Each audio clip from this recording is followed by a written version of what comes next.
lado, ¿quién es Pablo? El apóstol Pablo. Vaya si el Señor tuvo que adaptar el mensaje de la cruz para que Pablo lo entendiera. Vaya si lo entendió, vaya si pudo transmitirlo. Como decía la palabra que leyó Melba, Pablo recibió no de hombres, sino del Señor el mensaje. Porque yo creo que como venía viviendo Pablo, era muy difícil que un hombre o una mujer pudiera llegarle con el mensaje de la salvación. Él dice que era el mejor de los judíos, el mejor perseguidor de Cristo. Había superado a sus maestros del judaísmo, era el mejor de los mejores. Entonces necesitaba que el mejor de los mejores llegara a su corazón. Y lo hizo, lo hizo Cristo directamente. Y Pablo tiene una fuerte experiencia espiritual e integral en su vida, porque Cristo fue quien se le reveló directamente. Siempre a nosotros Cristo se nos revela directamente, porque yo estoy convencido que tenemos a Cristo en el corazón,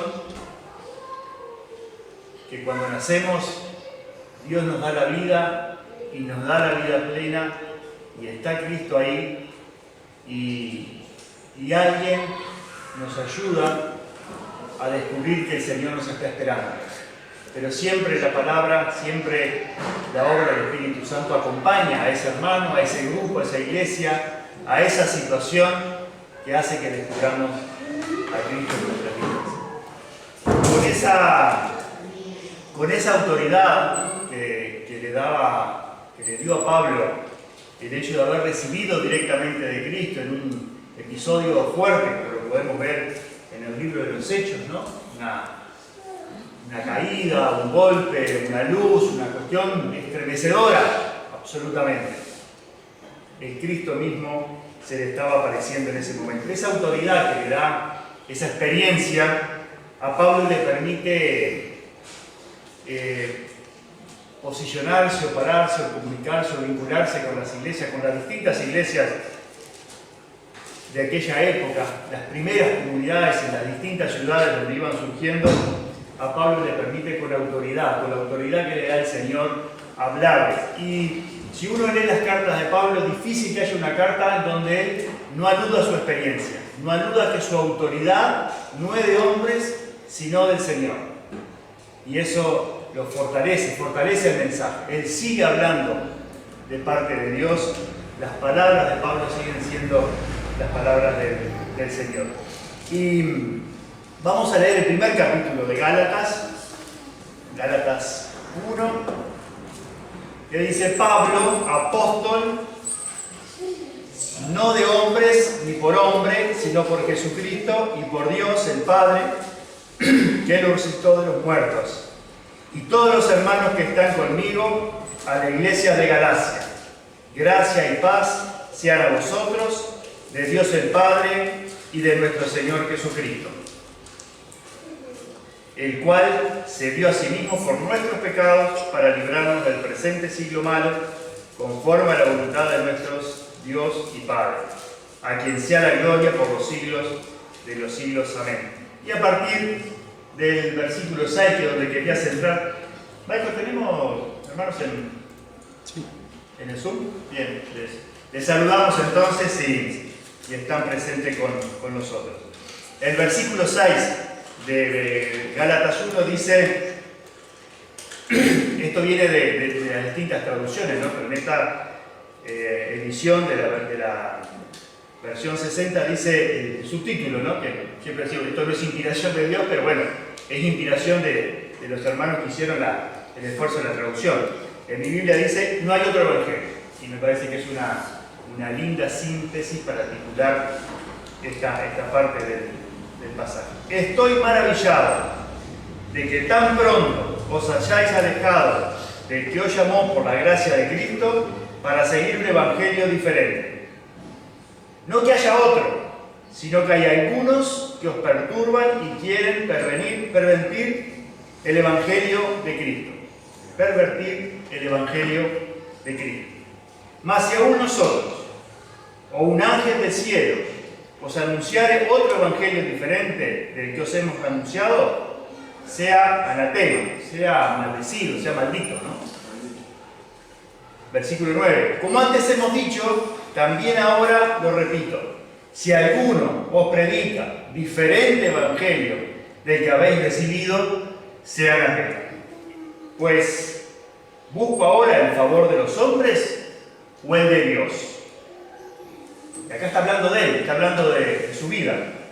Está dando testimonio de a quién obedece Pablo. O trato de agradar a los hombres, pues si todavía agradara a los hombres, no sería siervo de Cristo. Mas os hago saber, hermanos, que el evangelio anunciado por mí no es según hombre, pues yo ni lo recibí ni lo aprendí de hombre alguno, sino por revelación de Jesucristo.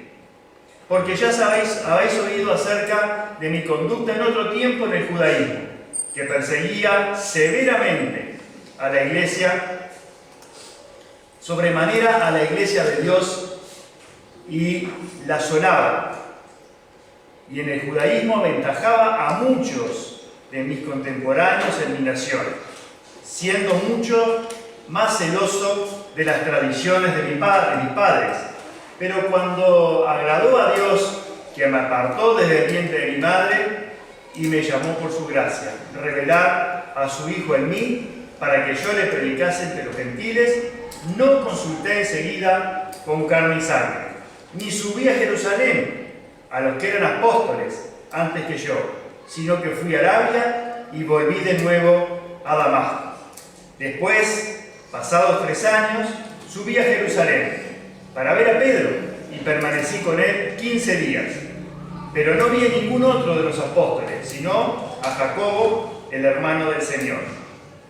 En esto que os escribo, he aquí delante de Dios que no miento. Después fui a las regiones de Siria y de Sicilia, y no era conocido de vista las iglesias de Judea, que eran en Cristo. Solamente oían decir, aquel que en otro tiempo nos perseguía, ahora predica la fe, que en otro tiempo asolaba. Y glorificaban a Dios en mí.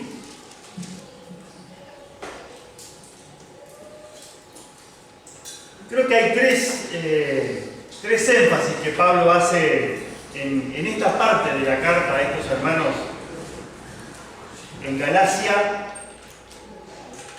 que lo podemos ver también en las otras cartas, por supuesto en el resto de la carta de los Gálatas, pero en el resto de las cartas. En principio, el Evangelio centrado en la cruz. Permanentemente Pablo alude que ese es el Evangelio. El Evangelio que se aparta de la cruz no es el Evangelio. Es otra cosa, aunque pretendan unos y otros decir que es Evangelio. Si no está centrado en la cruz, no es el Evangelio. El segundo énfasis que vemos en la vida y en las cartas de Pablo es el accionar del Espíritu Santo. Es el Espíritu Santo de Dios que nos motiva, que nos ayuda, que nos da a entender, que nos abre el entendimiento. Y el tercer elemento que aparece en la vida y en las cartas de Pablo es el testimonio.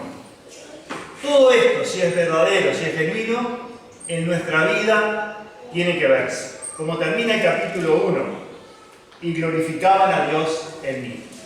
Tiene que verse, tienen que verlo las personas que nos rodean. Y ese testimonio, con la ayuda del Espíritu Santo, hace que las almas, las personas, vengan a Cristo. Ayer fue un momento muy lindo por muchos motivos. Entre otros, por la posibilidad de conversar con familiares de quienes vinieron, familiares que vinieron a acompañar a los bautizados y a las bautizadas.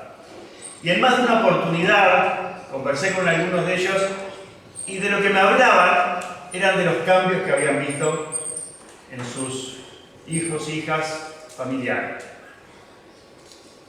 Ese cambio, hermanos y hermanas, es la obra del Espíritu Santo. Ese cambio, hermanos y hermanas, es el testimonio, es la predicación del Evangelio. Cuando damos cuenta de nuestra fe, estamos evangelizando, estamos predicando el Evangelio, estamos diciendo qué ha hecho Cristo con nosotros, qué está haciendo Cristo con nosotros. Y hablamos también, y lo recuerdo a partir de una charla anoche con un familiar, que me decía, bueno, yo le estaba leyendo a mi hija, y capaz que algunas pistas ya tienen, un versículo.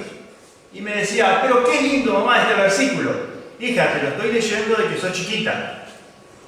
Pero en ese momento se manifestó el Espíritu Santo y entendió ese versículo, lo comprendió y lo tomó como un mensaje de Dios hacia Ana. Entonces, si no está el Espíritu Santo, podemos entender un montón de versículos y podemos repetirlos y podemos estar acá predicando y podemos tener un desarrollo bíblico muy importante, muy fuerte, muy convincente. Pero es el Espíritu Santo que hace que entendamos la palabra de Dios. Es el Espíritu el que hace que en el momento que precisamos el mensaje lo recibamos. Y Pablo se preocupa, es interesante en este aspecto, y por supuesto que guiado por el Espíritu Santo, y por supuesto un mensaje en aquel momento para esos hermanos, en esa ciudad, en ese momento de la historia de la comunidad, se preocupa más por un evangelio que no sea el evangelio de la cruz, que tal vez por otras expresiones religiosas. No le preocupa el judaísmo, no le preocupa el politeísmo, no le preocupan los mensajes que se dicen evangélicos y que no son el mensaje de la cruz. Dice en el versículo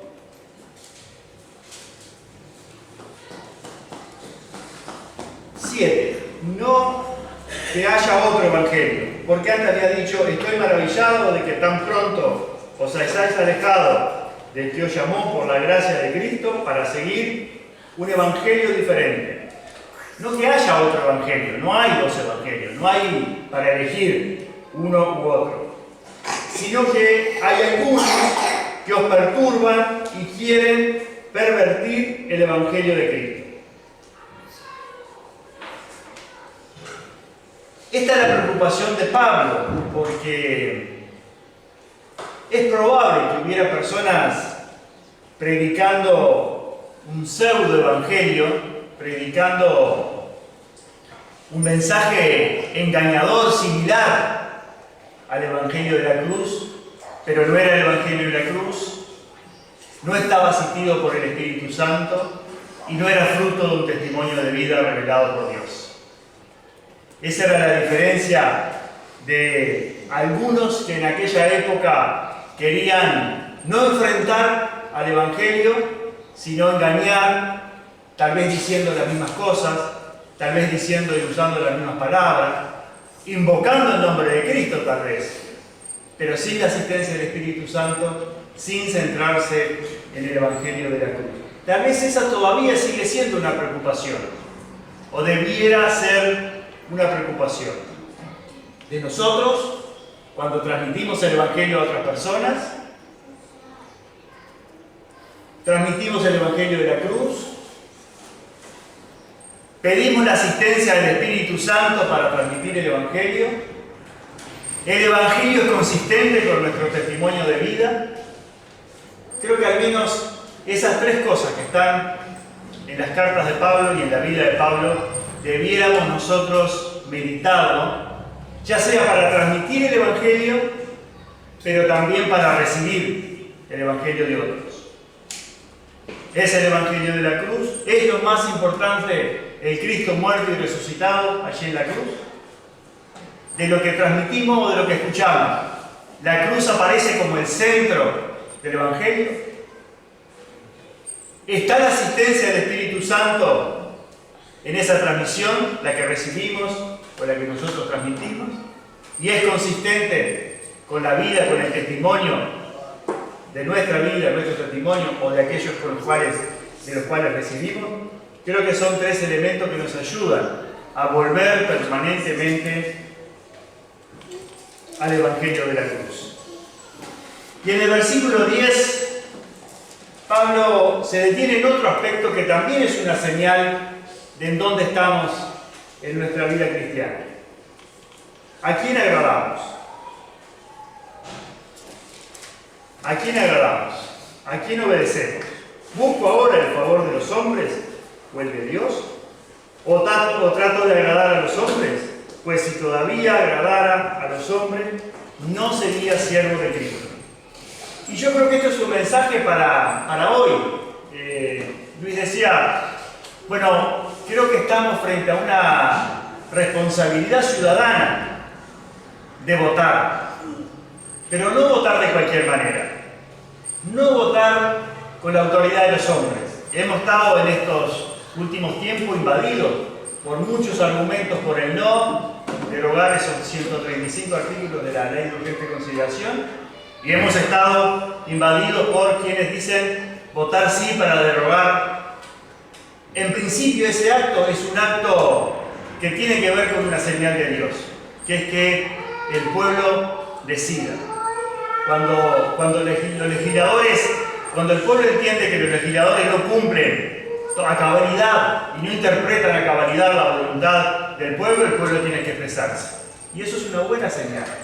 Eso es una señal que, entre otras cosas, ha sostenido y profundizado la democracia en Uruguay. Y no decimos los cristianos que la democracia es perfecta porque la hacen y la hacemos los hombres y tienen la imperfección que tenemos los hombres y las mujeres. Pero de los sistemas de gobierno conocidos, estamos convencidos que la democracia es la mejor. No es sin errores, es con los errores que le ponemos todos los hombres y las mujeres, los del pueblo, los gobernantes, los diputados, todo. Pero el hecho de estar ante la responsabilidad de una urna, tenemos que preguntarnos, cuando voy a votar, ¿quién es mi autoridad? ¿Voto con la autoridad de Dios, con oración, con convencimiento, que ese voto es una señal de testimonio de vida? El hecho de votar ya es un testimonio de vida. El cómo voto es una conciencia que cada uno construye con Dios. Cada uno construye con Dios. En este sentido, ¿con qué autoridad? ¿Cuál es la autoridad? ¿A qué autoridad respondo cuando emito mi voto? Eso es una pregunta que cada uno de nosotros nos podemos hacer, como se la hizo Pablo en este momento cuando decía, bueno, y lo dijo inclusive lo hizo en la cárcel, ¿no? Me es lícito responder a Dios y no a las autoridades de aquel momento. Y muchas veces la desobediencia a autoridades tiene que ver con la obediencia a Dios. Porque si una autoridad nos impone algo que va contra la voluntad de Dios, tenemos que actuar con Dios como autoridad. Y Pablo lo hizo en distintos momentos también. Lo hizo en distintos momentos de su vida y hoy lo enseña. Lo recibió de Cristo y hoy lo transmite. Cada cosa que hago, cada acto en mi vida me tengo que preguntar, ¿bajo qué autoridad yo hago esto?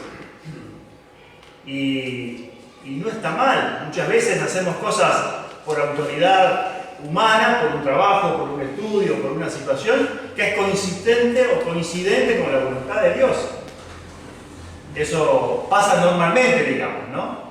Si mi jefe me da una orden para hacer un trabajo, bueno, yo no entiendo entiendo que no contradice la autoridad de Dios, yo tengo que actuar en obediencia a esa autoridad humana.